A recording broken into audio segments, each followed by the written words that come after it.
Hello জানেন একটি গাড়ির ইঞ্জিন সম্পর্কে? সাধারণত ইঞ্জিন অনেক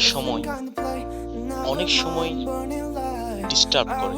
একটি ইঞ্জিন খোলাবাঁধা করার সময় জন্য কমপক্ষে 2 ঘন্টা লাগে।